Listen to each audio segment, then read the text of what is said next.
Okay, I'm going to call this meeting to order. First order of business, pledge allegiance. Pledge allegiance to the flag of the United States of America and to the republic for which it stands, one nation, under God, indivisible, with liberty and justice for all. Thank you. Consider any changes, additions, or removals to the agenda? No, sir. Nothing? Not at this time. Okay. Approve minutes of previous meeting, August 4th, 2025, and September 1st, 2025. Meeting canceled. I make a motion that we approve the minutes. Have a second? Second. Any discussion? All those in favor signify by saying aye. Aye. Guys opposed? Guys have it. Comments from citizens? Being none. Department head reports, August 2025 and September 2025. You guys have them? Any questions? I just wanted to thank Ben. This was from the August report of just recognizing the trauma and the emotional stuff that our first responders go through. I think it doesn't need to be said for police as well, but recognizing, putting that first and making sure we're taking care of those folks who are there for us when we need them. Okay, anybody else got any questions on them? All good. Moving on. Number 6, tree warden, Phil Carter.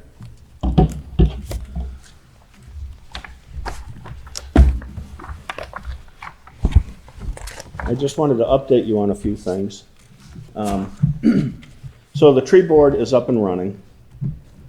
If you go to the town website, go to town departments, drop down to committees, find the tree advisory board, you'll see a whole bunch of stuff that we've been doing. We've had some articles in the journal, you might have seen them. We've been at the farmer's market, we'll be at the farmer's market next week. And the idea of the farmer's market is to start getting information out to the public about the emerald ash borer, tree care, all kinds of tree stuff, not just the borer. We got a whole packet of stuff from the University of Vermont, that good eye candy for a table. So we've had a lot of interest at the farmer's market, people coming by asking questions and so on.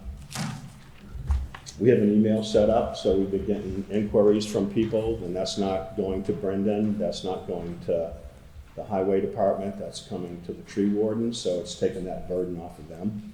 So that's in place and that's happening. The Vermont Urban and Community Forestry people came down a couple weeks ago and gave us a class on mapping, using GPS mapping. We packed the conference room. We had arborists and foresters and tree wardens from all around to learn how to start doing mapping when we start mapping ash trees to start with. So that's in place. I went up to Dorsey Park and I marked a couple trees just to test the app. It works great. George tested it. So we're ready to start marking trees. As you know, the emerald ash borer has been found in Ludlow, specifically in the state forest and up in the Buttermilk Falls area. So the tree board has put together a list of tree companies that service Ludlow that will come here, and also these tree companies have certified pesticide applicators because ash trees can be inoculated. So if you have a beautiful ash tree in your yard, you want to save it, you can inoculate it and it will work. So what I'm going to do in the spring is where the infestation is, I'm literally going to go knocking on doors with these flyers and just say, you have a great ash tree in your yard, if you want to save it, here's a list of people that would come to Ludlow, pick your own. We're not going to recommend any tree company, we're just going to hand them the list. So that's in place. And that's important because this really isn't on a lot of people's radar yet, but as you know, it's going to be. And what will happen is when the infestation spreads, it goes quickly. So all of a sudden, somebody's going to be driving down the road and go, geez, look at all these dead trees. What's going on? And that's when people really start getting interested in that. So that brings me to you guys. Budget. So we were gonna start marking ash trees now. We decided to wait until spring, and this was on the advice of the county forester. We don't wanna mark ash trees and not do anything with them, because that says that the town has recognized that that tree is a potential liability, yet you're not doing anything about it. Should something happen, the tree falls, hits little Wally when he's going by on his bike, the town could be in a world of hurt. So we're gonna hold off on marking, and we're going to just kind of go backwards and say, if you guys are gonna put money into ash tree mitigation, we'll look and see how much money you put in, and then I'll go mark ash trees to go up to that amount of money. So if you put in $100,000, I'll go and mark worth $100,000 worth of ash tree removal. And again, we're gonna be looking at the ash trees that are would pose the most danger to the general public should they start, and when they start to die. They're going to die. And it sucks, but it's the way it is. When you guys start your budget work, the average cost of a decent-sized ash tree to come down is about $2,400, one tree, and that's a live tree.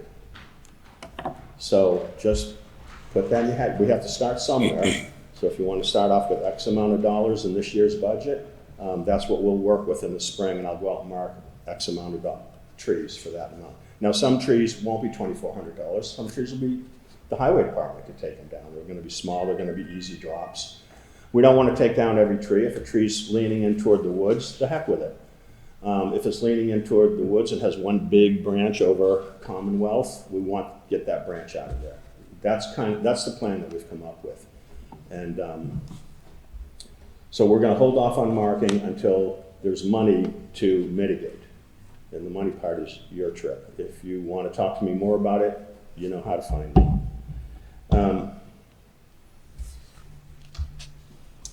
That's really kind of where we're at right now. So, I've gotten a lot of inquiries about trees. I fielded them. I talked to Brendan if it gets a little dicey, just because I really I don't know how this works. This is all so new, So I want somebody to know what's going on. If we get a call from that person and they're upset about something, and we're going to have an interaction. I've been going to the town manager. I'll continue to do this unless you want me to do it another way. No, that's good. Some small, simple stuff I just handle. People have complained about a tree or this or that. I go out, I do a site visit. It's not in the town right away. It's not our issue. But if it is our issue and it's iffy, then I've been communicating with Brendan on it. And that's because, like I said, this is so all new. I don't know how else to do it. And we've dealt with, just in the last month, maybe 3 or 4 situations that have come up that have either come to me and I've gone to Phil, or he's come to me, vice versa, and it's worked great. We sorted it out. So it's it's an evolving process, but it's definitely it's a good one, because someone came to me about an issue, in the village, and I said, I know a guy, and Phil and I discussed it, and we're able to kind of hash it out, and it's something that will be dealt with. It is going to be something that the town has to deal with, but be able to get a concise answer and a consensus answer that goes back to the property owner, that makes them happy that we're dealing with it. Okay. Phil, I got a couple of questions for you. Shoot. You gave a price for cutting down a tree, a rough estimate, and it could change either way. Do you have a price for a treated tree? Treated trees will run from $10 to $15 per inch of diameter. And you'll probably get the lower price if you have the arborist come in and do 15 trees. He'll probably, but if he comes out just to do one, it's probably going to go to the $15 side. But it's between $10 and $15 per inch of diameter. Diameter is measured at breast height. And you have to do the inoculation once every 2 years. It's not one shot and it goes forever. So every 2 years, I'm going to have to be re-inoculated. You also came up with a number of 100,000. Is that a base that you're looking for? I mean, No, how did you come up with 100,000? I just threw it out there. I'll say 250 if that sounds better. I just don't, you guys, like I said before, we're going to open our wallets on this. we don't have to be crazy about it, but we want to there are some trees that need to come down. Once they start dying, these are dangerous trees.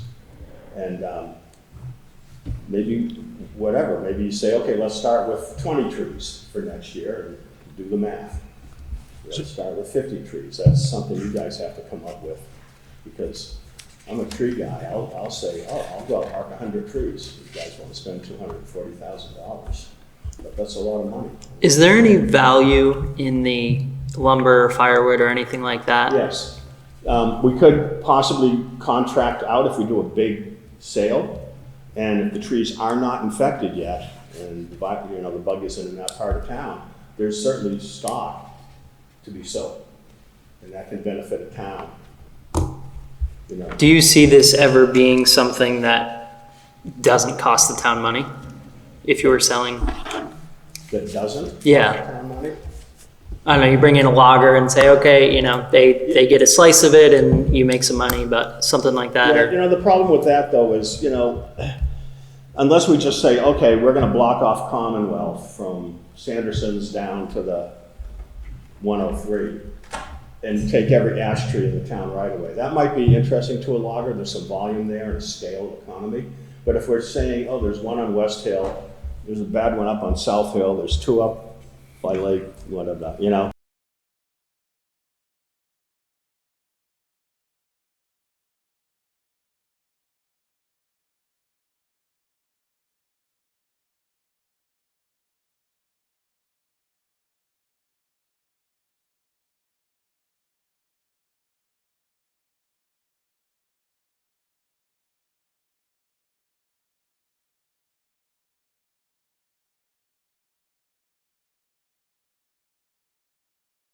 because, that's the way to spread it. It spreads by movement.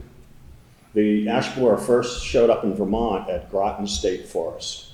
And if you know, Groton State Forest is a little northeast of Montpelier. It's pretty much in the center of Vermont.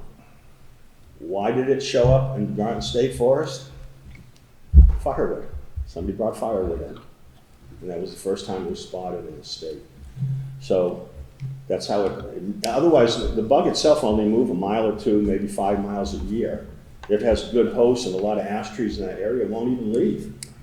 But all of a sudden, it pops up here and then it's over there. It's because people are moving wood around. That's a real problem. So yeah, guys, think about it when you're doing your budget work. You want to get started on this. We've got to start somewhere. We want to put X amount of money out. We'll go after X amount of trees with that money. And 100,000 gets you 40 trees. What do you see? this one. 100,000 gets you 40 trees to take down. Yeah. There's What thousands. are you seeing? For takedowns? I mean, are you seeing 100 trees, 200 Oh. trees?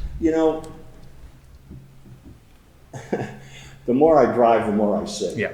That's really the way it is. You start driving, the back roads and stuff and just one after another. So I'd target, maybe we say 50 trees the first year. We target these high ones. There's one on West Hill that would be my number one tree, and I know number 2 and number 3, that sort of thing. There's a couple that are big old boys leaning right over the road and so on that should come out first. Maybe we selectively go after those. do you think there's any town trees that are worth inoculating? We really don't have many in the village. I haven't seen any. Rutland has a pretty good inoculation program going, but if you go up Main Street in Rutland, you'll see ash trees along the sides of the roads, and they're beautiful trees, and they're all been inoculated. But we don't have that in the village. We really don't have many. There's a couple over at Dorsey, but they're not they're crap trees. But if we had one big, beautiful, there's a fellow out in Buttermilk Falls Road, right down the road from where the infestation is, has a beautiful ash tree in his yard. It's an absolutely gorgeous tree, and it's not infected at all. So he'll get a knock on the door, and I'll hand him the information. So that's where we're at. Okay. We're just trying to muck through it. I just want to bring something up to your attention on Smith Street, and maybe you guys are all about this, I don't know. But Smith Street has some extremely large trees on the bank, right on the bank. And a number of them aren't healthy. I was up there earlier today. One of them is all rotted and hollowed out.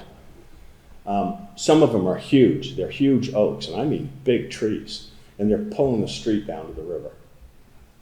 It's something that was brought to my attention, and I said, I'll bring it to your attention. Probably literally the weight of those trees is pulling the street apart. And a thought might be is to cut those trees, don't take them out, stump cut them, get the top, get the stem out, get the tree out, leave the stump and the roots intact to keep the bank intact. And then replant with native species in there, smaller stuff that won't get to be this big. And I'm not exaggerating. Go take a look on Smith Street. And that's what's going on. So I wanted to put that on your radar. I think some of those trees should be dealt with, and obviously it's going to require a crane to get in there to do it. And take them down from the top down, but leave the stump, leave the roots, and hopefully save the street, because it's headed toward the river. You can take a ride up and see, it's quite clear. That's it. That's all I want to just bring you up to date what's going on. The future, the tree board, we're looking at a couple grants. There's some people that are interested in starting a community orchard. Timber is out there as a question mark. Do we want to do something with that and plant something? Use your tree board. They will put stuff together for you. And we're going to do a little work in front of the mill. I just talked to Alan. He's 100% behind it, I think. And those trees are in those honey locusts that are right in front of the mill. We can make this look a lot nicer. So Patty from Green Streetscapes has come to us, and we're going to work with her and the mill folks and do something really cool there. So we have some good stuff coming down the road. Just wanted to let you know. Phil, one more thing. I know you've kind of given us some projections of what other towns have spent over the course. You don't have to have an answer now, but if you had an idea of like, hey, we don't want to get caught flat-footed of, what's a realistic number we should be looking at for a budget, and maybe something that it could ramp up, but, over the next 10 years, what's a good thing that we should be doing so we don't get caught in a bad spot? Why don't I put some numbers together? I'll give them to Brendan, and at least to get us started for the first year. Awesome. And we get our feet in the water, we get our feet wet, we say, okay, this is how it went. And, again, it's all new. I'm seeing 2,400 as an average price. Maybe to come to Ludlow, it's 3,400 or 1,500. I don't know any of that yet. I haven't talked to any tree companies or contractors, except one who was very interested in doing that kind of work for us. So I'll do a little research, shoot some numbers to Brendan, and at least you have something to work with. Okay. There is some good news, though. There are some resistant ash trees. Maybe 2 or 3 out of every 1,000 do not get the disease. So before you clear cut your property, think about that. There could be some disease-resistant trees out there that could save the species. There are. We just don't know which ones they are. And that happened to chestnut trees. We cut all the chestnut trees in the blight tank, and then found out after we cut them that there were blight-resistant chestnut trees that we cut down. Okay, thanks, Phil. Thank you. Chair, if I may. Yeah, go ahead. Mr. McNamara. Yes, sir. Jerry, the grant coordinator, is pursuing grants in regards to this tree service. There's a lot of state and federal grants, is that correct? Yes. And then, excuse me, if we're speaking of possibly adding tree board or tree warden items to the budget, where would they fall? I think that would probably fall under, coincide with the highway budget in that section, because that's generally going to be where they're going to be coinciding with, because anything that generally we're looking at it because it's being taken from the right of way with the road. So I would say highway. So if we were to add anything into the budget, It would be highway. it would be Or under highway. buildings and grounds, but I would say it's more fitting with highway. Because highway might be able to even take some of the trees that are, which would be ideal at best. Okay, moving on, number 7, municipal public safety building outlook. So just kind of kicking off here, we have been for some time talking about the prospect and the outlook of having to relocate our public safety fire, ambulance, PD, and put them in a more state-of-the-art, appropriate facility as the departments, all three of them, start to grow and have been growing. You're aware of the current locations of the buildings. Our public safety building that houses the PD and the ambulance is located on West Hill. Two departments in that building have since outgrown that. And that building, I believe was that a 10-year building about 15 years ago. Fire department, you're obviously aware of it. That is located, desperate need of upgrades, as well as the location that building is in. We obviously see concerns of what happens when the town is separated during a flood. And the fire department was cut off from the town, and where it sits right now on that bank becomes, questionable, especially with, what happened with the railway letting loose. So we have moving pieces here that we know there is a looming fact of a new public safety building for this town is on the horizon. Couple of concerns, obviously, is the big one is where. There is limited space in the town and village of Ludlow that is an ideal location for a building. That there's been a number of ideas kicked around, and for every idea that someone brings up, there's also a reason why not to have it there. So, again, this has been talked about, with board members, with our fire chief, with our police chief. What is the best for their departments? What is the best for the town?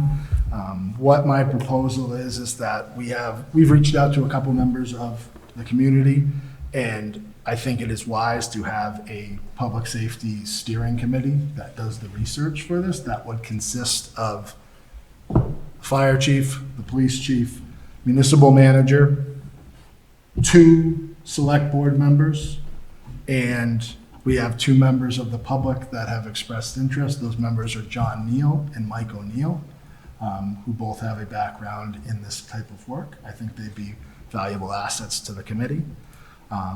So I would say that, if the select board is willing, and there are 2 of you that want to be on this committee, that is a start, because this is a conversation that needs to happen sooner than later, because this is probably a 3 to 5 year outlook for a building, no matter which way you cut it. And all 3 of those departments are growing exponentially right now. And for the services that this town provides, we need to provide our folks with the necessary equipment and lodging and facilities to give them the tools to do that.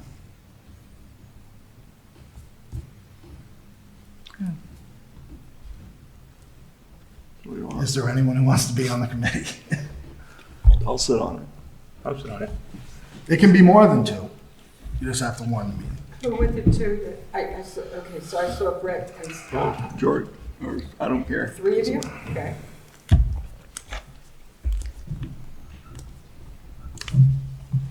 So we'll leave that for you to set up. I will set up those meetings. I'll set up the first one relatively soon, because I think this is, these conversations need to begin to have, and then we will be able to report back to the boards, whether that be the trustees and the select board. But I thank you, and this is a positive start. Okay, number 8, select board to review and possible approve appropriations FY '27 budget. You have received in your packet all of the appropriation requests for the FY '27 budget, as well as an additional one that was brought in Friday. That is Prevent Child Abuse Vermont.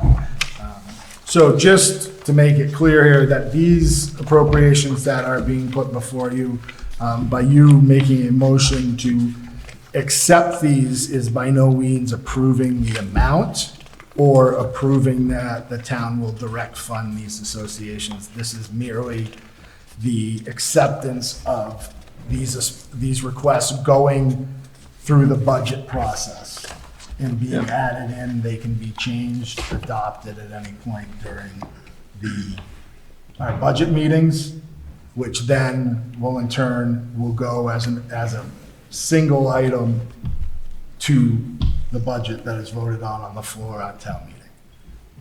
So again, that's just kind of, it can be a little muddy because it's not as though this board is approving anything, yes or no. It is just approving that the board will consider these appropriations.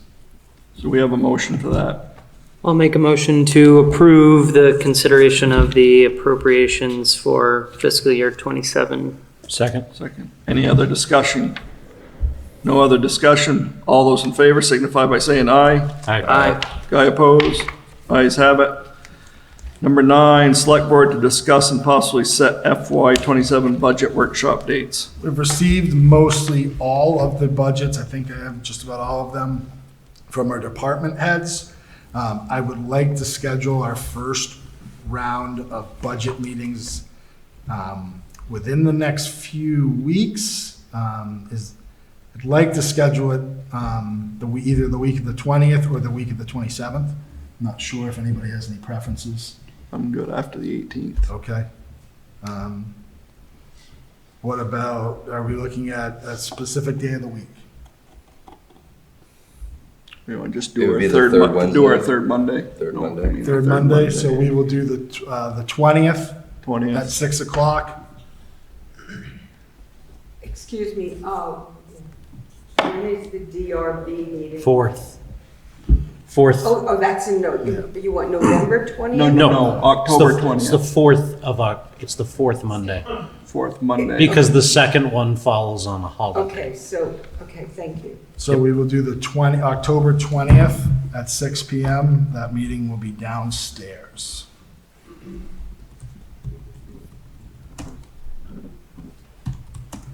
And just confirming, we're going to be inviting department heads to, Department heads are coming to these meetings. Great. Correct. Thank you. Then depending on what the agenda is, we can do some on the first Monday. Correct. And I will provide you with the master budget. And if you've done a good job, it won't take any more than that. That is true.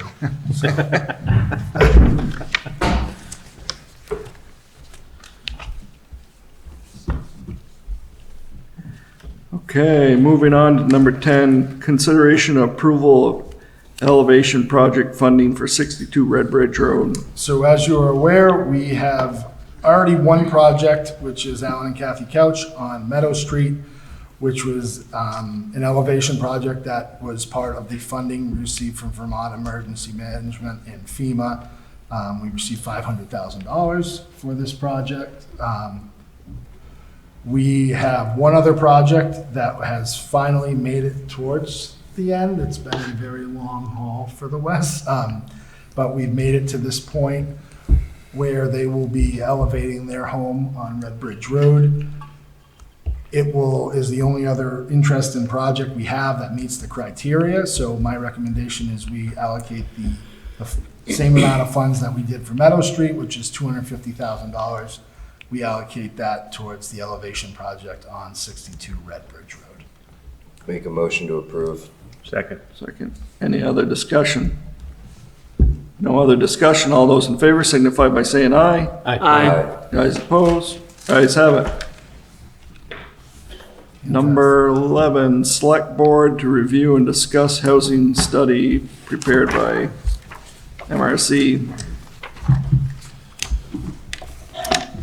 And with that, when who's coming up, I'd like to take this opportunity as well to introduce Aaron Ladd, Hello. who will be presenting on behalf of Mark as well, but Aaron is also our new Director of Planning and Zoning. Started Wednesday and has hit the ground running, whether she likes it or not. So, Thanks, Brendan. So yes, do you have the presentation? I have a thumb drive if you need let it. me, Patrick, will you allow me to share my screen? I think I have to, yeah, I'm not. No. Gotta be Thank you. careful.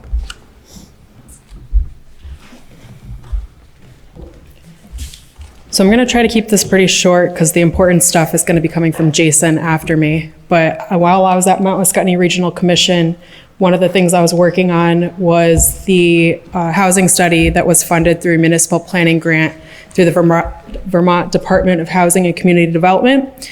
So I prepared a pretty brief slide. This was presented to the Planning Commission in August, and now I've asked to come to present it to the Select Board. I'm just going to really go over some statistics, what we're seeing in the market, some guidelines that can maybe get us over some humps with the housing market. And then, of course, Jason's going to be presenting after me things that are happening with the regulations at the state level to encourage more year-round housing development.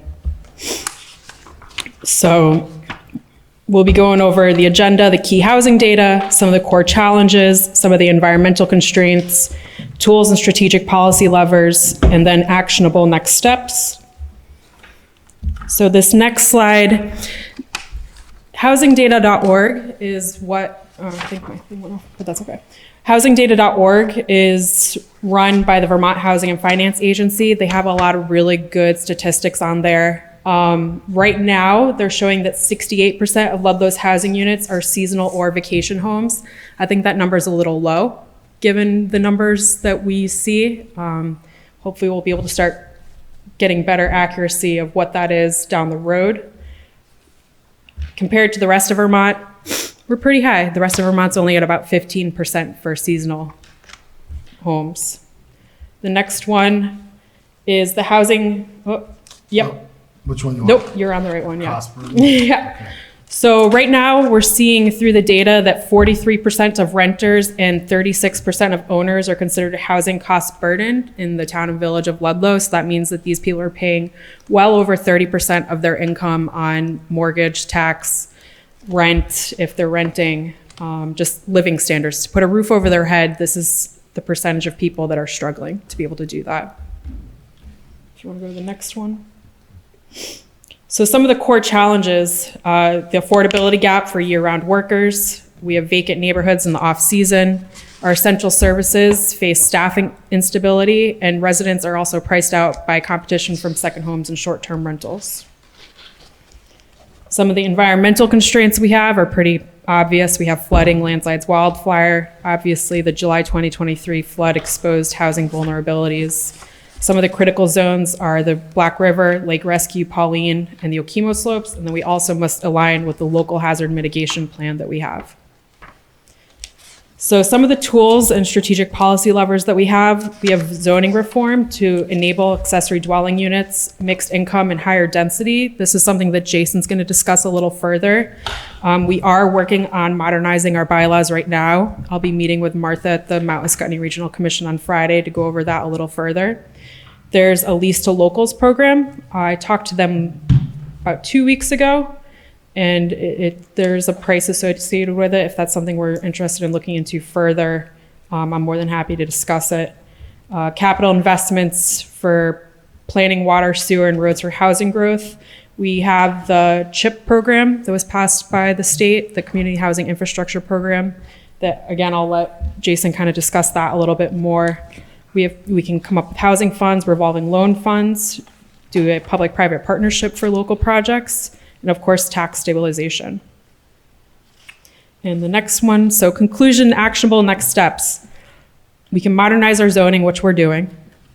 Establish a housing commission is something that we can discuss. Right now, West Windsor, Chester, and Springfield all have some form of a housing commission. Chester has, through their short-term rental ordinance, I believe they're bringing in over $30,000 a year towards affordable housing in their town. And then leverage the state tools. Of course, we have the Community Housing Infrastructure Program, also known as CHIP, Act 181, which is what Jason's going to discuss further, VHFA grants, and unfortunately the NDA, the Neighborhood Development Area, is no longer applicable to us. And then of course prioritize climate resilient year-round housing is something that I will be focused on as well. So anybody has any questions? I have one. Welcome, by Thank the you. way. Question is, didn't the state restructure a lot of their zoning and it superseded our municipal ability? What do you mean by that? Like a supersede? Subdividing lots into lower square footages for There- ADUs. For ADUs, yeah, there's, those are now allowed by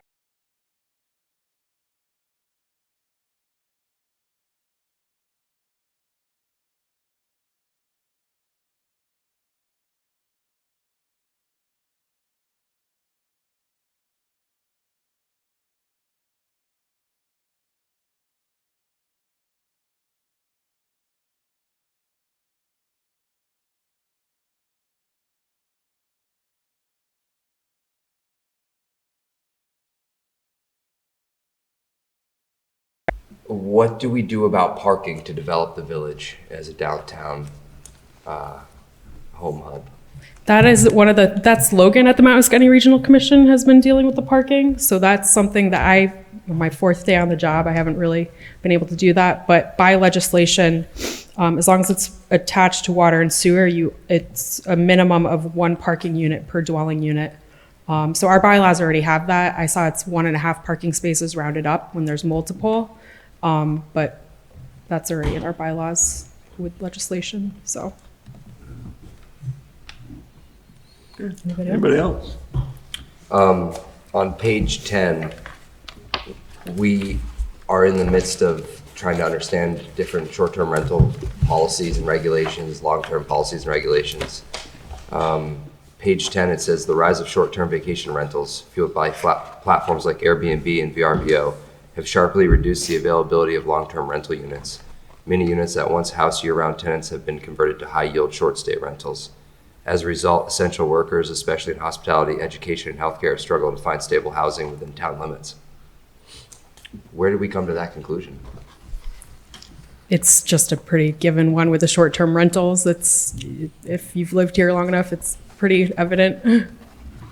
So, Thank you. yep, thank you. Jason? Am I able to share my screen by chance? I'm sure you can.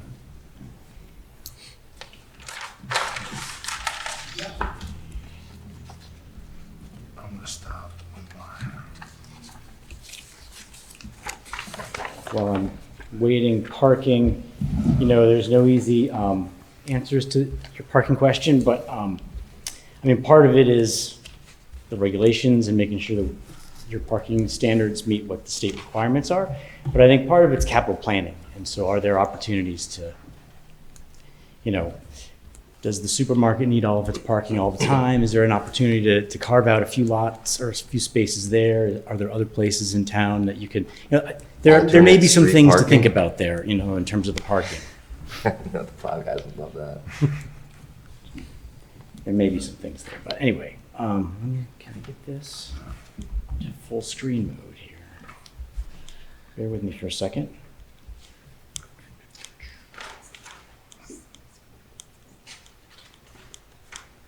It's hidden under things here. There we go. All right, so I'm gonna try to be really quick, but please stop me with questions. My question for you tonight is really, you get some Act 250 exemptions through one of 2 different tiers that's talked about in Act 181. I'm gonna give you a little bit of background, but my question for you tonight is, do you wanna be a Tier 1B town? And I hope you say yes. But I'm gonna give you a little bit of background here. So, there we go.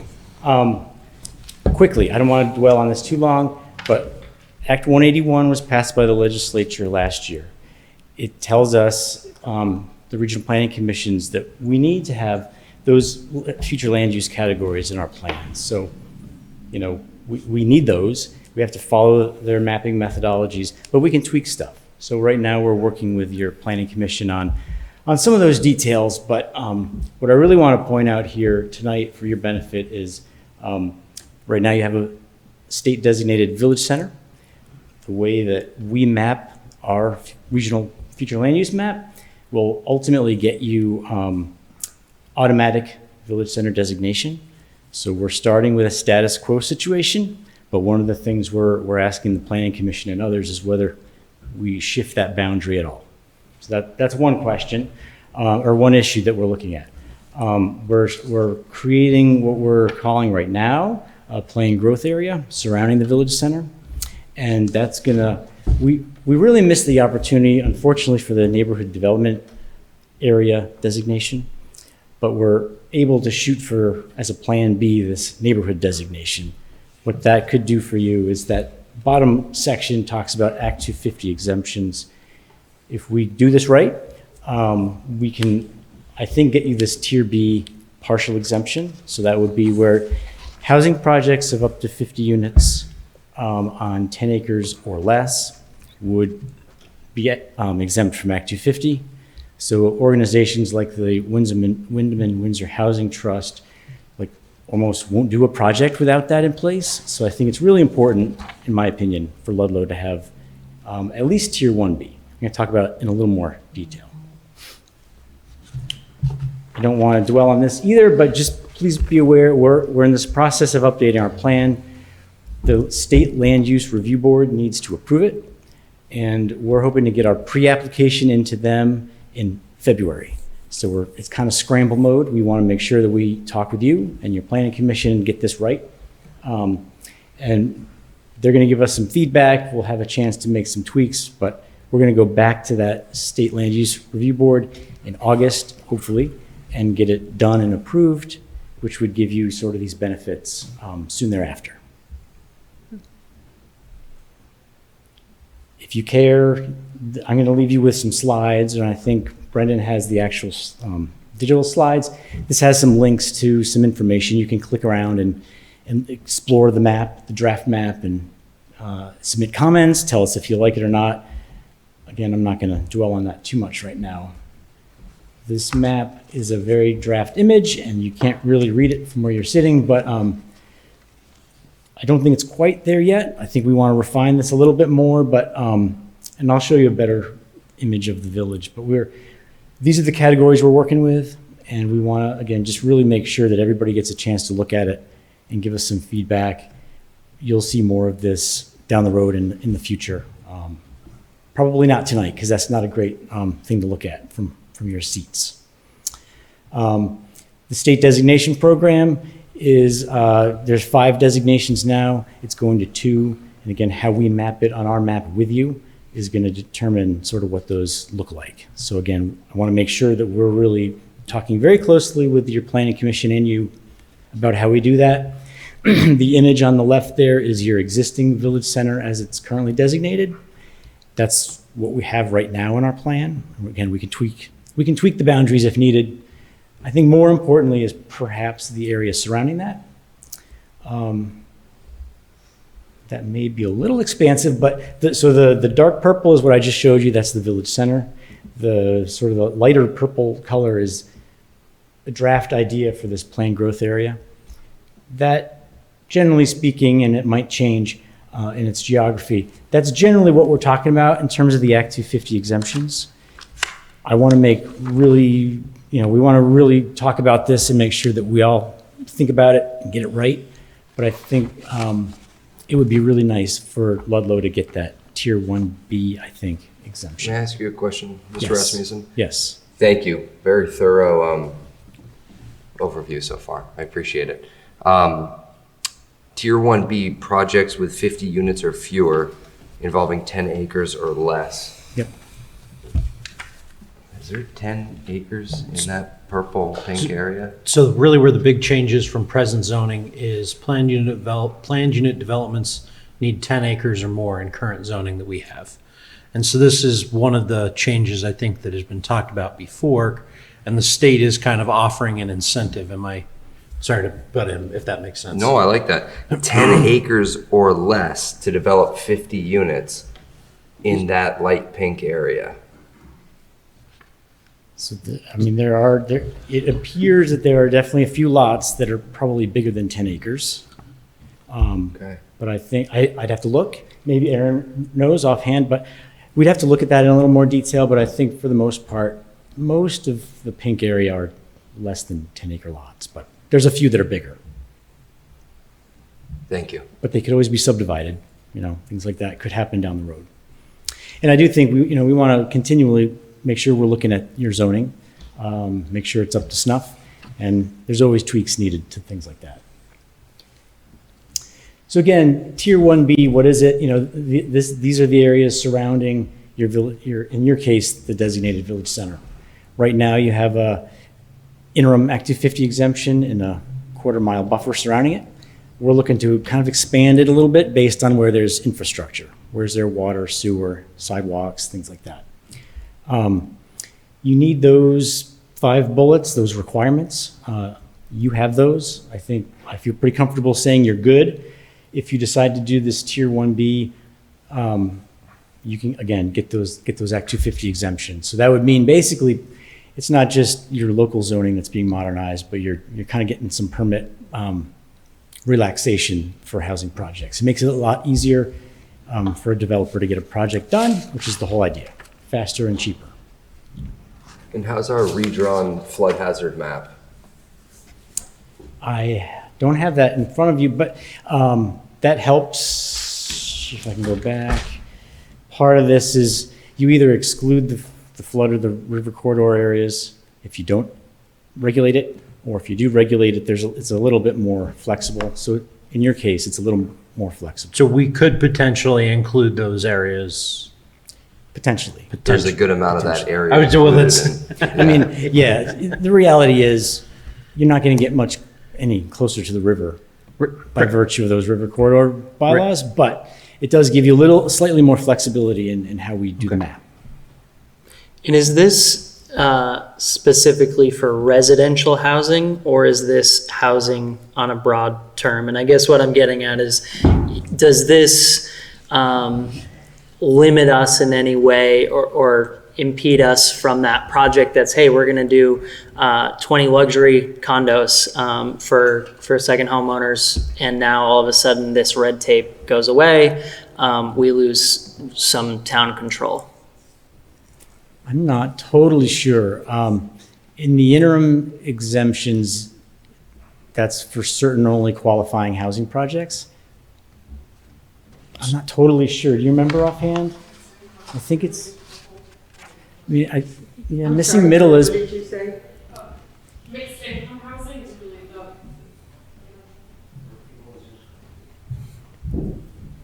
and I have a handout in my office. I actually printed it off for Jared this morning. But it is for mixed income housing, and they have a very specific statutory definition of that on the handout, which I'm happy to give to everybody tomorrow. So Act 181 will just be for mixed income housing. That's the purpose of it, is the mixed income housing for year round. So that's something our town needs to just consider. Yeah. Thank you. There also would still be any of these projects probably would go to the DRB, which is our local control. Mm-hmm. We don't control big Act 250. Yep. So that's kind of the savings that they're getting. And if there was a project not qualified under this, I assume from my understanding that they'd have to go through the regular Act 250 process. right, so for a a non-housing project, yes, that's right. Yeah, so they would still, so if someone was planning your 20, some big development, right, that wasn't going to qualify, basically this program does not benefit them. It only encourages the type of housing that our community needs. Right, now, I'm going to segue. If you're Tier 1A, that would be a full Act 250 exemption. And so what you're talking about, I guess, would not apply in that situation. So anything that would ordinarily go through Act 250 would not anymore if you're a Tier 1A. The problem with Tier 1A is you got to have some zoning that really talks about building form, and it's a lot more complicated. There's a lot.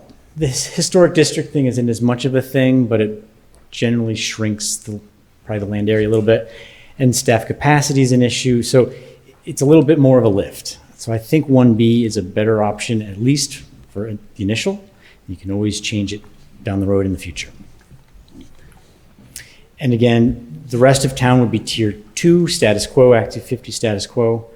And ultimately, the state's creating this Tier 3. We don't know what that is yet. In most likelihood, that's parts of rural conservation, one of the categories that we have, but we don't know exactly what that is yet. So we're waiting on the rulemaking process for that. And that's really all I have. Did you have any questions for me. Again, my question is, does tier B sound right for you guys? Yeah, I would, I mean, from my perspective, I'd say yes. yeah. Great. I guess I would say, first of all, thank you for all the work you do for us, and especially after we stole Aaron from you. So thank you. It's all for the greater good, so that's good. I'm glad she'll be here and helping you out. So it's all good. Yeah, but any, you know our town well, any reason why we wouldn't want Tier 1B? I can't imagine why, to be totally honest with you. I think it gives you an important tool that'll help hopefully address this housing at least a little bit, and I don't know why you wouldn't. And again, you can always, in a couple of years, go for Tier 1A if you really want to. So I think we should at least go for Tier 1B and see what it does for us, and then we can always change stuff down the road. Sounds good. A little bit's a good start. Yes, thank you. Great, Okay. thank you. Yeah, thank you, Jason. Okay, moving on to 12, review and discuss. Oh, Eric. Go ahead, Eric. Sorry, You're slow on the draw. he was sleeping. Thank you. Eric Alden, Trailside Road. I want to encourage this board and this town to really start this process, 6 months ago, because it's a long process and it's an important process. And to really think about, what's needed in the town. We say we need housing, we know that, but what does that really mean? A few things were mentioned here tonight, parking being one of them. And I'd ask you to think about that in the simplest form of, do you want housing or do you want parking?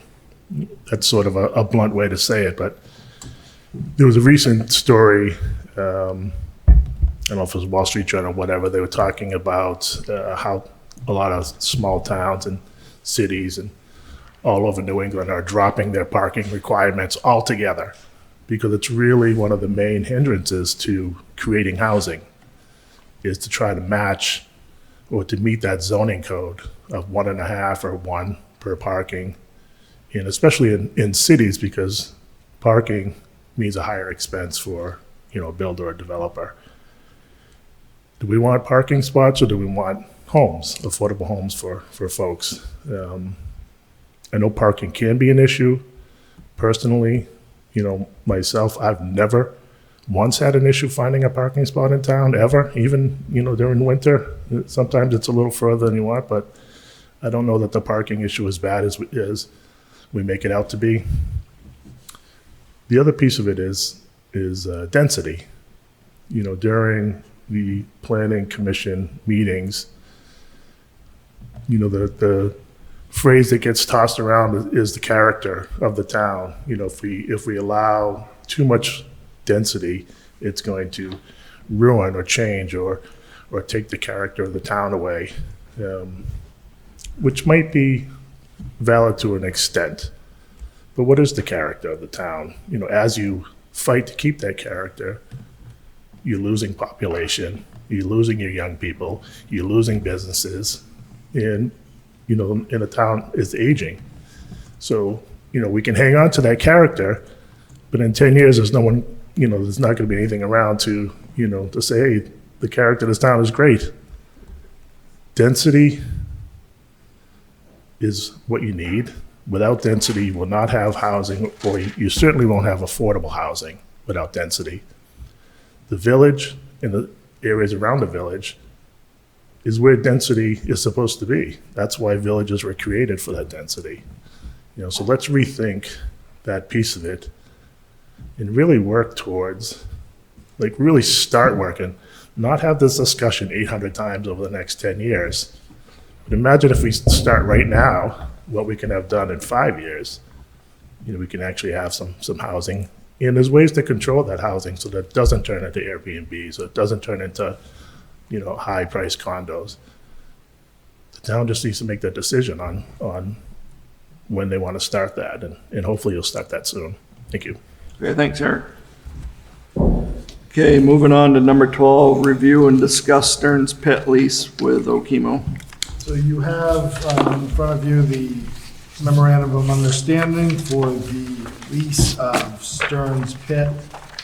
For the 25-26 season, it was an increase of 3% from last year, per the agreement, and it would be from December 1st through March 31st for $88,920.42. Brendan, I may have mentioned it last year when we had this discussion.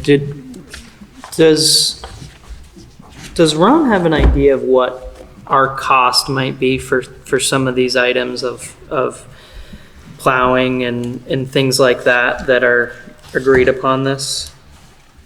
I mean, I'm sure he has a ballpark. We've never actually nailed it down as to what the, cost per budget season would be. I mean, I'm sure we can figure that out. But off the top of my head, as we sit here, no. Okay.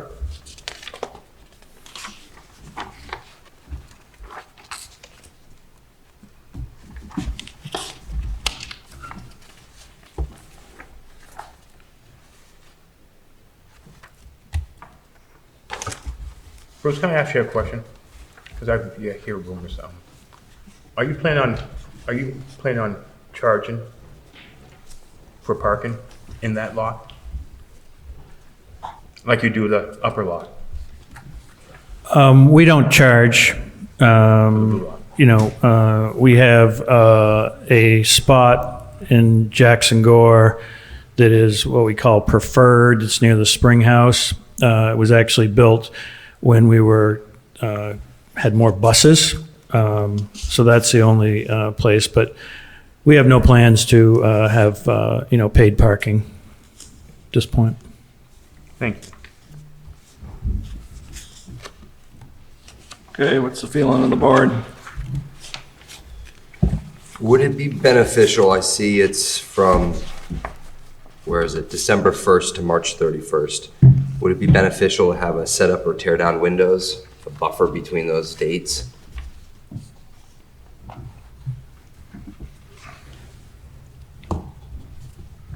I guess, explain to me more what you're talking about. You're not necessarily going to be parking cars right on December 1st. But if you, for some reason, would be doing that, you would need a couple days prior to that to do setup and general maintenance and things, or tear down on the 31st of March. Well, I think the reason we, I don't know if the board is thinking like, hey, it should be December 15th or, yeah, we do some setup. But I'll tell you the biggest reason is we want to be responsible if there's snow to get rid of that snow and not have to worry about that adding up and being in there like the 20th of December. So we're willing to pay, willing to start in December because we want to be able to maintain it. We don't want to have to deal with that later on if there happens to be early snow. I was thinking of going the other way, like November 20th or something, just as a lead up in. But if we don't need it and you don't need it, I don't know if we're storing sand up there, if we need access to it up until. No, it's pretty much empty. Yeah, I think the only time I think the town uses it for an event in the spring, there's like a car rally of some sorts that goes in there. And the town of Ludlow does have the right to remove gravel and sand if they need at any point. I see that. I mean, I think that, not really wasn't prepared to talk, but, it is a really important, to us as a company. But I also heard some conversation tonight that there's, you're going to be looking at, I understand that there potentially may be, some conversation about, a public safety building, it's obviously it could be a location. I would just ask for some time, because, we would have to do something different, but, we would need some time to get that ready. So just ask that. But we really appreciate the relationship that we have with the town. I think we do a good job of plowing, maintaining that road. I think we do a good job of, maintaining the Okemo, up to Ponus Road. which is town, Chemo Ridge Road, which is town. We appreciate the relationship and the community involvement. Yeah, it was brought up last year, Bruce, and it's a significant amount for the plowing and all that. Yeah, but it's important to us, and we're glad we can help have the town have to worry about other places, not have to worry about that. Mr. Schmidt, I just wanted, you're a representative of Okemo tonight, and I just wanted to say, I think that this looks good. It's a memorandum of understanding. It's not necessarily a lease, so we don't need to get as involved into it.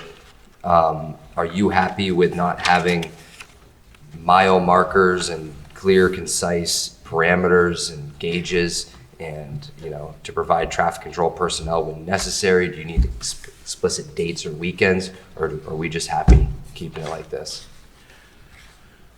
Well, I think you're talking about, I haven't, to be honest with you, I haven't read it, this year, so I'm assuming it's talking about traffic control at the bottom of the access road?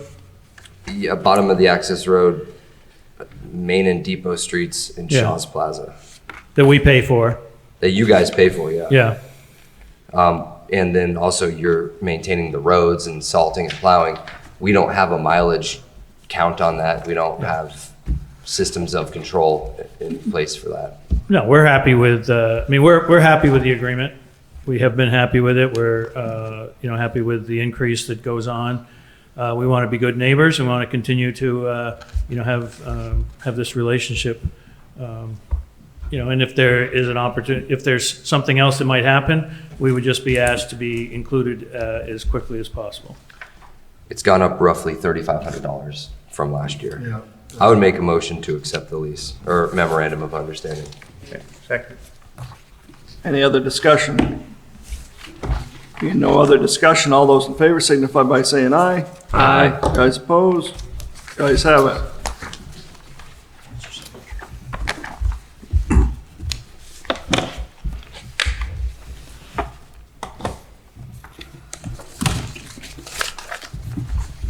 Moving on to number 13, review and possible approved liquor tobacco license, 119 Main Street, CAJT Restaurant LLC outside consumption, and B 143 Main Street, Vermont Mart LLC second class liquor tobacco license. Scott, go ahead. Good evening, my name is Faikashmi and I'm the business owner who's recently acquired 143 Main Street. And Thank you. Thank you. I feel like I'm really doing town of Ludlow a service, piggybacking off of, I think Eric, his name was? Yes. He made a point about the town's character, and I feel that 143 Main Street definitely does not, as it stands, resonate with the character of the town, which attends to the hospitality of Okemo, the skiers that go up to Okemo, and leaf peepers that come through the season. And I feel like it's doing a service, and I want to be a part of the community. I've been a part of the greater Vermont community with Springfield and the Black River Quick Stop for about 2 years, and I wanted to take the chance to take a step into Ludlow as well. Perfect. That having been said, as it stands, the glass that has been damaged in the building, I've been actively trying to put it together to repair. This past weekend, I had one of the individuals come up from New Jersey to help repair the door glass. He did not have the sufficient tools to make it, to seal it off, thereby having a rudimentary closure for that. That having been said, he's gonna be up in Vermont, in the Vermont area this week. I would say by tomorrow morning, he should be here, and by the end of the week, our glass window panes should be completely repaired, sealed, and done. That having been said, I'm requesting that my liquor license be, if they could be approved as soon as the glass is up, because the flow of information between the state and the municipality is going to be such that I want to say by the end of this month, I could have those licenses in my hand and up in the building and ready for my vendors to send in all the merchandise. Thank you. Okay. Thank you for coming, and good luck with the business. Thank you. Yes. So, to that point, spoke with Ula, and I've been in contact with Chief Warfel about this before, for looking at that agenda item. The recommendation would be that, you know, as it stands right now with the building, all of the outstanding balances for utilities, taxes, et cetera, have been settled, so those are up to date by the previous owner. Our concern from the town, as you alluded to, is the glass. So the recommendation would be that the liquor license is approved contingent upon the work being complete and inspected by myself and Chief Warfel by the end of the week.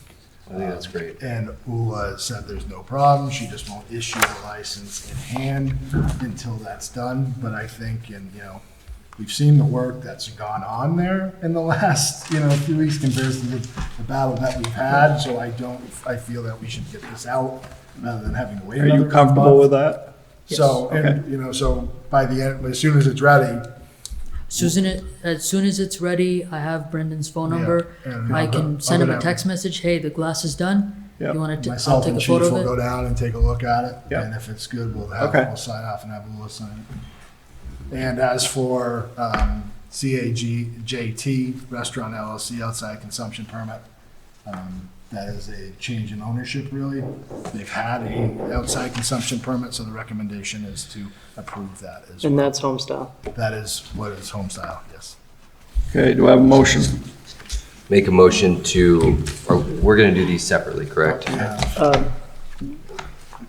them So Mr. Alden, before I make a Eric? motion.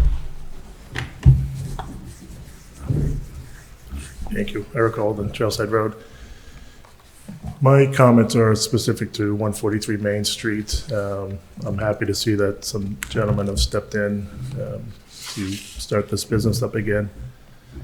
But I think we have a bigger issue there. You know, that store has sort of had the manager of the month, if you will. It's been through a number of operators, you know, in the past 10 years. It's probably a new operator every 2 years. And, you know, the operator isn't the issue. It's the owner of the property that seems to be the issue.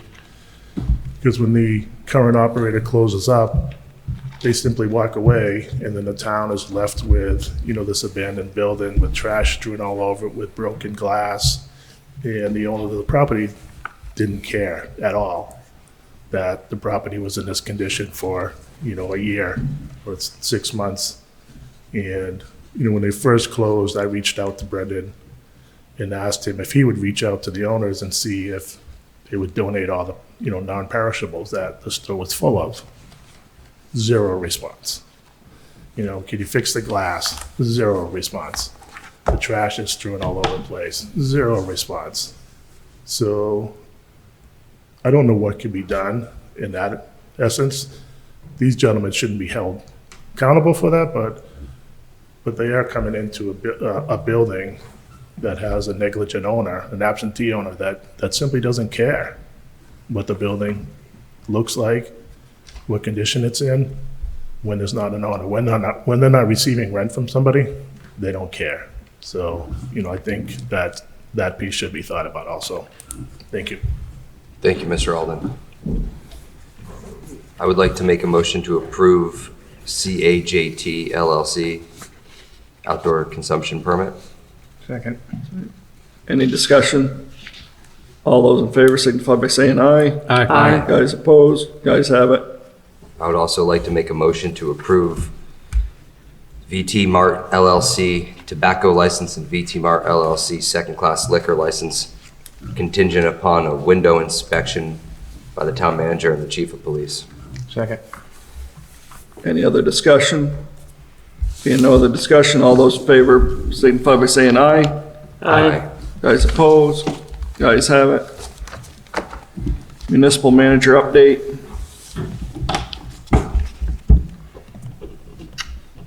All right. So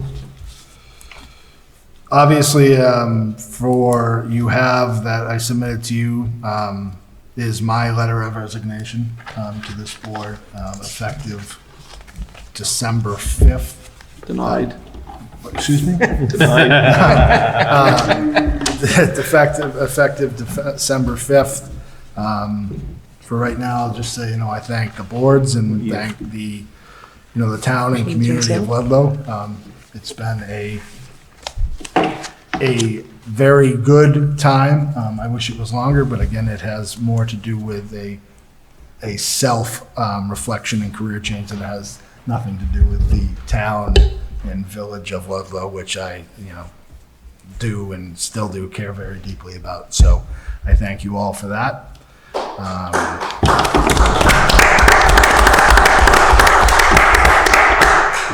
For a few updates, paving on East Hill is just about complete.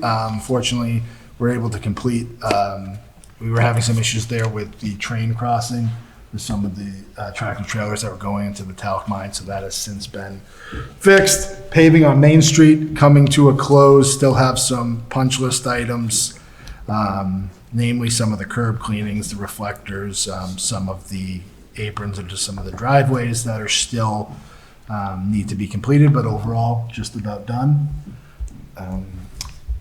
Dam work, I'll kind of fill you in on that. Drilling was going on today on Site 3. Site 1 and 2 are at about 70% completion of the engineering. We are in a little bit of we'll call it a dark period right now, because as you know, this is all funded by the USDA. So a lot of our reps with the USDA, FEMA, are non-responsive right now because of the government shutdown. So we're still plugging along with that, hoping that that's going to rectify itself fairly soon. Winter coming to, is fast approaching. Our winter sand is ready to go. We've been trucking that in from a lot of it ourselves, having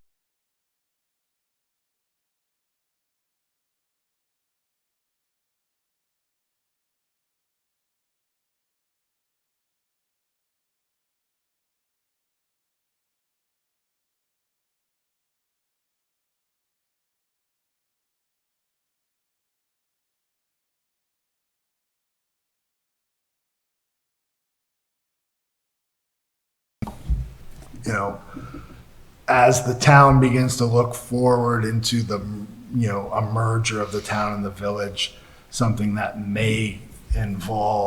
will involve this board more is the wastewater treatment plant. Although through the plan of merger, there's going to be a board of water and wastewater commissioners. A lot of some of the oversight as well is going to fall to this board rather than the trustees. So you may have been following, and so, Justin is on the trustees. We have been gaining some tremendous speed with the plans to possibly relocate the wastewater plant.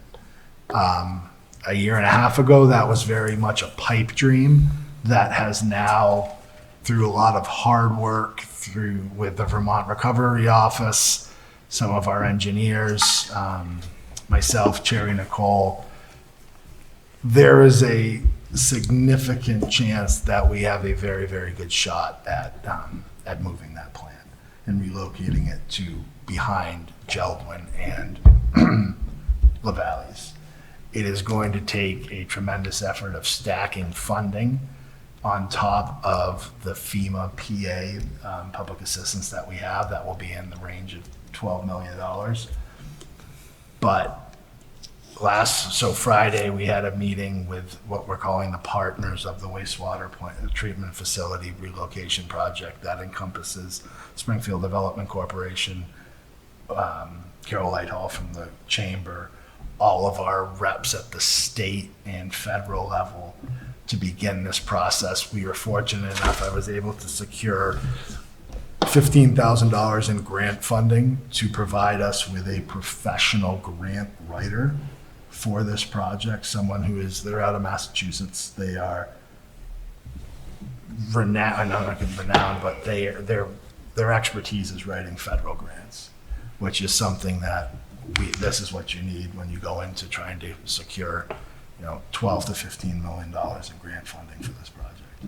I've kind of been standing on the soapbox for our state reps and even the federal reps, saying, we have the plans for this facility. We have the land for it. The only thing that's standing in our way right now is the funding. And that is obtainable. And if we've talked about building Vermont back better. If you want a poster child for Vermont flood recovery, it's this wastewater plant, because it is in the floodway and it's going to happen again. So just kind of looping you guys in, it's picked up a tremendous amount of speed. And I've kind of looped some of our board chairs in, as well as Cherry, because it's going to continue to go. And as I step away in December, we want to have a seamless transition there. So that's a piece of it. So I'll continue to keep you guys updated as news comes, because it's going to come quick and it's going to come fast within the next three or 4 months. Is that the same capacity? Yes, yeah, absolutely. And is it something we could expand upon if needed? And that's part of it.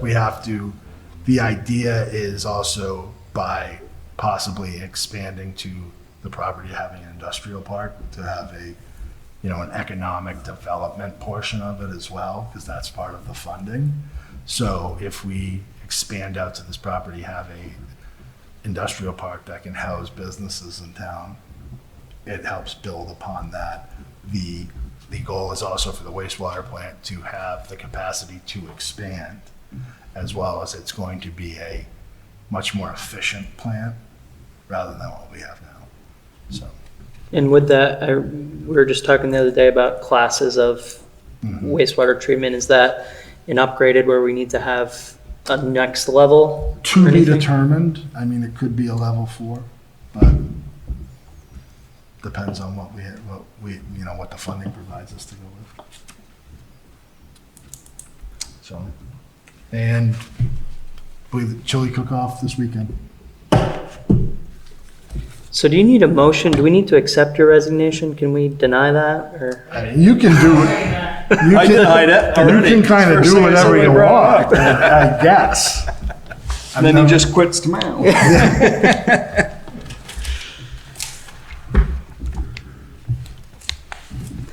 Paving on Upper Crossroad, is that? They will be back. I believe it is the 12th. Is what Ron told me. And then wrapped up. Yeah. Cool. He's waiting for Stern pitch here. Okay, other business? We're coming into budget season.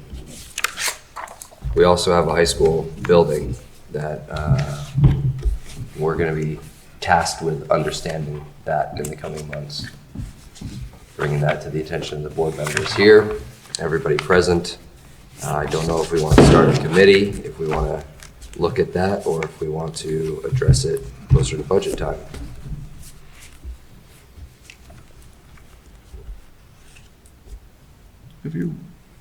Well, we do have a lease with them, but looking at what some of the other options with that building is something that we've always talked about that needs to be done. Yeah, we had a 5-year plan going into it. And we signed I believe it was a 3-year lease last year. Yeah. With them. So I know you're doing the municipal public safety building outlook. I know that our original plan with that was a 5-year plan. You just signed a 3-year lease last year, but it would be nice to explore what that building could look like. Absolutely. And we have a new tenant in there as well.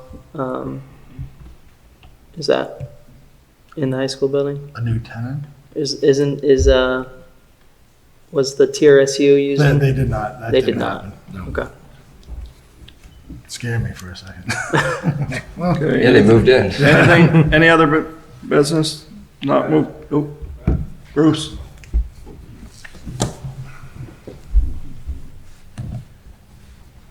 I probably could have done this at the beginning, but, I think, Justin is right on. I think as the budget season, I would like to encourage the board to also, we have a tree committee, we have a safety building committee, and I think there does need to be a school committee and figure out where that's going. I would also encourage the board to look at the stipends for the, appointed organizations like Planning Commission. I don't even think that planning gets a stipend. They do. They do? Yep. I think you should look at that. I think you should look at the DRB stipend, and then it's easier if the DRB has to hold 2 meetings a month, so we can keep things, moving, so things don't get backed up. I think it's just important that you really take a good look at, at those as you're going along.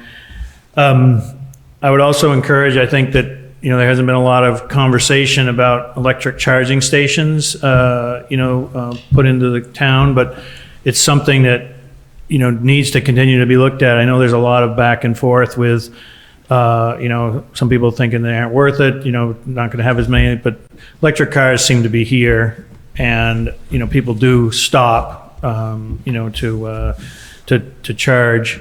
I would also encourage, as you're seeing, with the new town manager coming in, taking a look at the computer system in the town and the network. I don't know how much has been done with that, and I don't believe there's a responsible party for it. But as we know, the technology changes. Do we have the right technology? Do we have the right equipment? Can we save money? Do we need to put different things in? I think we continuously get concerned about getting hacked. I think it's just something that just needs to be out in the forefront, and at the same time, I think that the town should be thinking about how AI is going to fit into the town and having a policy on it, whether there's policy of how it gets used, or, for more businesses are going to that. And there may be even some ways the AI could be helpful, with what goes on in the town. And the last thing I want to mention is I think Jared Sanderson's company had done a great job on the sidewalks. I know it's a village, but as many of you see my mother walking, and she compliments all the time. And I've just seen how good it looks. It's picked up. I think his company's done a really good job on that. So, thank you for your time. I agree. Thank you, Mr. Schmidt. Thank you. Okay, anything else? Possible items for next meeting? I think we just... Budget. Okay, sign warrant orders, must be they were all signed and we didn't bring them up. I locked myself out of my office, so I Okay. couldn't get anything. Possible executive session, personnel, contracts, legal issues, We do personnel. personnel. Okay, Make a motion to go into executive session. Second.